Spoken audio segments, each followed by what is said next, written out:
नमस्कार बच्चों, मैं डॉक्टर लक्ष्मी तिवारी, हिंदी विभाग, मरवाड़ी कॉलेज रांची। बच्चों, मैंने पिछले क्लासेस में आप लोगों को पढ़ा रही थी Hindi core B. Hindi core B का पाठ था राम लक्ष्मण परशुराम संवाद, जो कि गोस्वामी तुलसीदास द्वारा रचित रामचरितमानस के बालकांड से लिया गया है। तो इसका हम लोग एक पैराग्राफ पढ़े थे और उसका आगे हम लोग आज पढ़ेंगे। आगे का है पंक्तियां हैं। लखन कहा हसी हमरे जाना, सुनहु देव सब धनुष समाना। का क्षति लाभु जून धनु तोरे, देखा राम नयन के भोरे। यहाँ लक्ष्मण ने कहा, हे देव, हमारी समझ में सभी धनुष समान हैं। पुराने जीर्ण धनुष के तोड़ने से क्या हानि लाभ है। राम जी ने तो नए के भरोसे उसे देखा था, जो छूते ही वह टूट गया। बोले चिते परसू की ओरा, रे सठी सु नहीं सुभाऊ न मोरा। बालकु बोली बधो नहीं तो ही, केवल मुनि जड़ जान नहीं मोही। बाल ब्रह्मचारी अति कोही, विश्व विदित क्षत्रिय कुलद्रोही। भुजबल भूमि भूप बिनु किन्ही, विपुल बार मही देवन दिनहि। सहस बाहुभुज छेदन हारा, परशु बिलोकी महिप कुमारा। राम जी का इसमें क्या दोष है?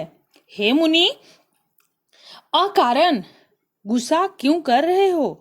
तब मुनि फरसी की ओर देखकर बोले, अरे मूर्ख, तू मेरा स्वभाव नहीं जानता है। मैं तुझे बालक जानकर नहीं मारता हूँ। तू मुझे केवल मुनि मत जान। मैं बाल ब्रह्मचारी, अत्यंत क्रोधी एवं क्षत्रिय कुल का वैरी हूँ।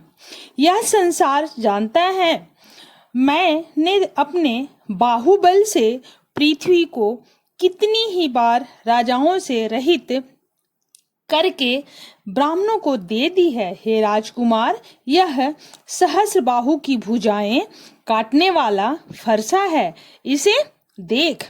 हे राजपुत्र, आगे गोस्वामी तुलसीदास कहते हैं, पंक्तियां को देखें। मातु पिते ही जानी सोच बस, करसी महिष किशोर। गर्भने के अभर्क दलन, परसु मोर दिघोर। अर्थात अपने माता पिता को सोच के वश मत कर। मेरे इस फरसे के घोर शब्द से गर्भ के बालक भी गिर जाते हैं। आगे की पंक्तियां हैं बच्चे, आप लोगों के पास अगर किताब है तो खोल करके देखें।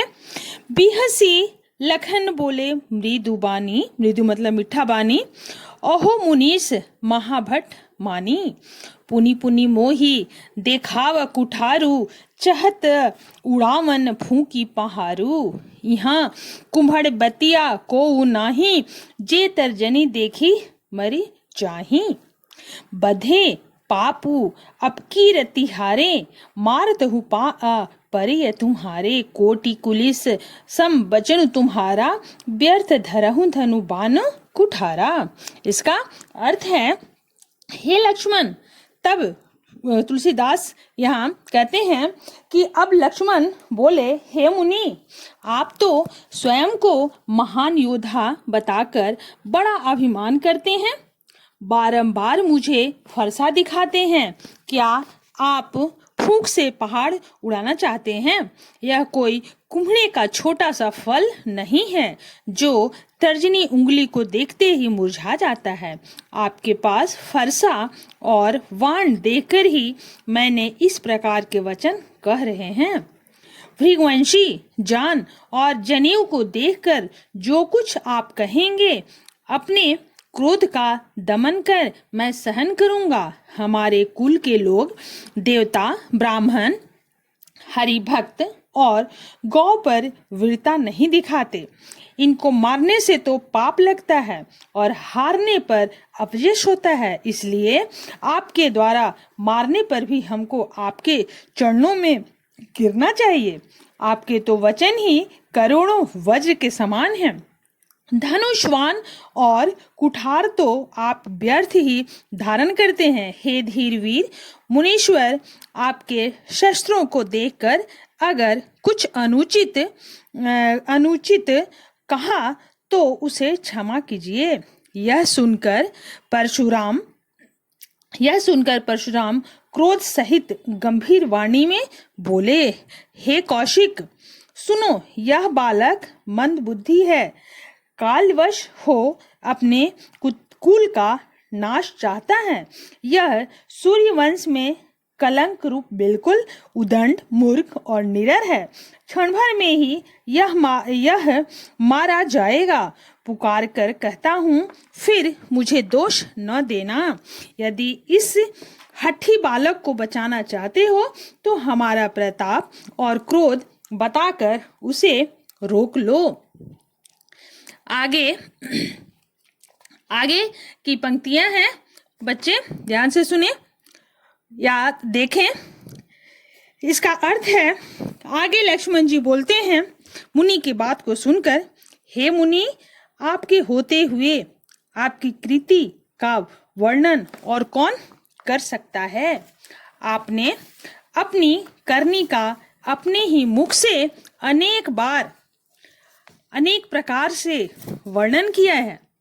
इतने पर भी संतोष न हो तो फिर और कुछ कह लीजिए। क्रोध का दमन कर असह्य दुख सहन न कीजिए। आप वीरव्रती, शांत और धीर हैं। इस प्रकार गाली देते हुए आप शोभा नहीं पाते। वीर रण क्षेत्र में वीरता दिखाते हैं, स्वयं ही अपनी महिमा का वर्णन नहीं करते। शत्रु का संग्राम में सामने देखकर कायर ही अपने प्रताप का बखान करते हैं। आप तो मानो काल को ही हाँक कर अपने संग ले आए हैं, जो बारंबार उसे बुला रहे हैं। लक्ष्मण के ऐसे कठोर वचन सुनकर मुनि ने फरसे को सुधार कर हाथ में ले लिया। परशुराम के अनुसार अब लोग वृथा मुझे दोष न दें।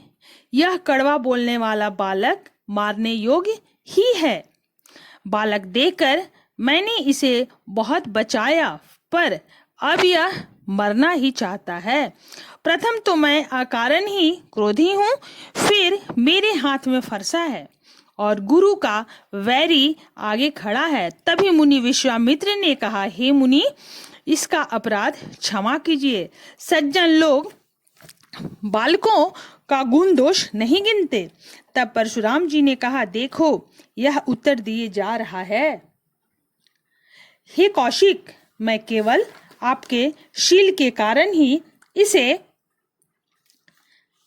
बिना मारे छोड़ता हूँ, नहीं तो फरसे से काटकर थोड़े श्रम से ही गुरु से ऋण मुक्त हो जाता।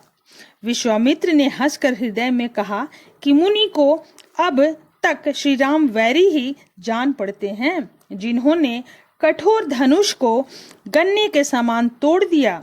उनकी महिमा को अज्ञानी परशुराम समझ नहीं पाए हैं। इसी समय लक्ष्मण जी ने कहा, हे मुनि, आपके स्वभाव को कौन नहीं जानता। इसके अंतिम पंक्तियां का अर्थ है, अंतिम पंक्तियां हैं, कहे उलखन मुनि सीलू तुम्हारा। सीलू का मतलब होता है स्वभाव। को नहीं जान विदित संसार, यानी सारा संसार। Dash dash. लास्ट पंक्तियां हैं, बढ़त देखी जल सम बचन बोले रघुकुल भानु।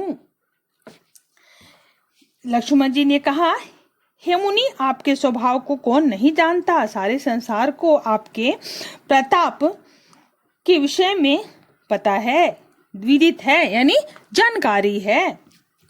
आप माता पिता से तो ऋण हो ही चुके हैं, अब गुरु का ऋण शेष रहा है।